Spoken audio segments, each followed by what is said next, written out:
Have you ever had to deal with someone who always criticizes, complains, or just drains your energy? Maybe it's a boss, a friend, or maybe even a family member. Dr. John L. Lund calls these people porcupines, prickly personalities who are hard to love. His book How to Hug a Porcupine teaches us how to protect ourselves while still building healthier relationships. In this video, we'll explore the key lessons from this witty and insightful guide. Ready to learn how to navigate tricky relationships without losing your peace? Let's dive in. Part 1. Who are the porcupines? Porcupines aren't bad people, just difficult to deal with. They may be critical, negative, controlling, or defensive. The point is, every time you get close, you risk getting stuck by their quills. Lund reminds us that we can't pull those quills out or change who they are, but we can learn how to approach them without constantly being hurt. So first, understand who you're dealing with. It's not personal. It's just their prickly nature. Part 2. Boundaries over battles. One of the biggest lessons in the book is about setting boundaries. Too often we waste energy trying to argue, correct, or fix toxic people. That rarely works. Instead, boundaries let us say, "This is how far you can go with me." Here's the thing. When you set boundaries, you're not rejecting the person, you're just rejecting certain behaviors. You're saying, "I value our relationship, but I can't accept being treated poorly." Boundaries aren't walls, they're fences with gates allowing connection while protecting your peace. Now, it's not easy. Setting boundaries takes courage and consistency, but the payoff is worth it. You'll attract better relationships in your life because you'll be surrounded by people who respect your limits. Remember, you can't change a porcupine, but you can change how close you let them get. Part 3. Don't take it personally. Here's the truth. A porcupine's behavior is about them, not you. Their negativity or criticism reflects their inner struggles, not your worth. When you realize this, something amazing happens. You stop taking their quills personally. Lund suggests practicing emotional detachment. Imagine the porcupine lashing out. Remind yourself, "I don't need to own their issues. That's right. Their problems, their baggage. None of it is your responsibility." It's easier said than done, sure. But as you detach from their drama, you'll find your own joy becoming more solid ground. Why? Because you're no longer swayed by their ever-changing moods or opinions. Your self-worth isn't tied to whether the porcupine happens to be in a good mood or not. Part 4. Communication tools so you know how to stay grounded. What do you actually say to a porcupine? Lund offers some simple but powerful tools. First, use empathy. Sometimes just listening without judgment can soften their quills. Next, use humor carefully. If you can make them laugh, you've diffused tension. Just never use humor at their expense. It won't build trust. Also, use calm detachment. Don't match their negativity.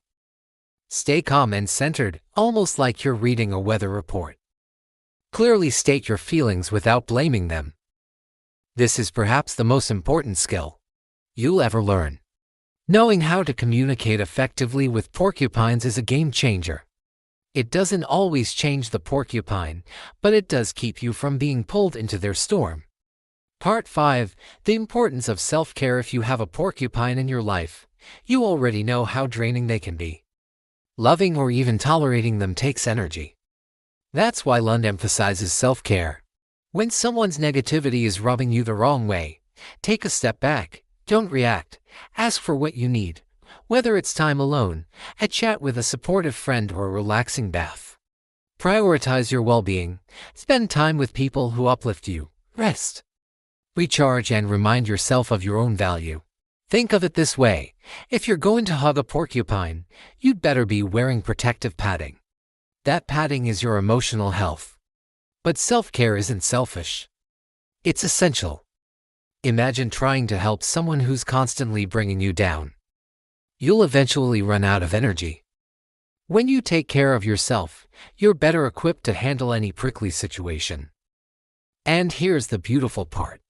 As you start valuing your own peace, you'll naturally attract more positive people into your life. Part 6. Finding balance. Now, let's talk about a difficult decision. Sometimes the healthiest choice is creating distance. Lund acknowledges that not every relationship can or should be saved. Part of wisdom is knowing when to step back. When someone consistently brings you down and refuses to change, it's okay to create space. This could mean limiting contact or even ending the relationship. It's not easy, but sometimes it's necessary. Think of it this way: you don't need to save every porcupine you meet. Choosing to walk away isn't always easy, but it can be one of the kindest things you do for both yourself and the other person. Letting go allows both of you to seek environments where you can thrive without the constant negativity. It's about recognizing that sometimes the best way to help someone is to let them struggle with the consequences of their actions. We all need to experience the natural results of our choices. So yes, it's okay to distance yourself from a porcupine. Now let's talk about what happens when you apply these lessons. You might notice others treating you differently. Some porcupines might even change their behavior. That's because when you shift your mindset and take control of your emotional boundaries, others will sense it. They'll either adjust to your new energy or they'll move out of your life. And here's the beauty of it all. As you become more adept at handling porcupines, you'll start seeing a change in the type of relationships you attract. Positivity becomes the norm rather than the exception. People will appreciate your calm, centered approach and want to be part of your life. And there you have it. In the end, how to hug a porcupine is about freedom. You don't need to change difficult people. You just need to change how you relate to them. By understanding these 6 key lessons, you can start seeing problematic people in a new light. They're not burdens, but opportunities to practice compassion and self-respect. The world needs more people like you who can navigate life's challenges with grace and wisdom. Thank you for joining us on this eye-opening journey. If you found this video helpful, please give it a thumbs up and share it with someone who might need a little help hugging their own porcupine.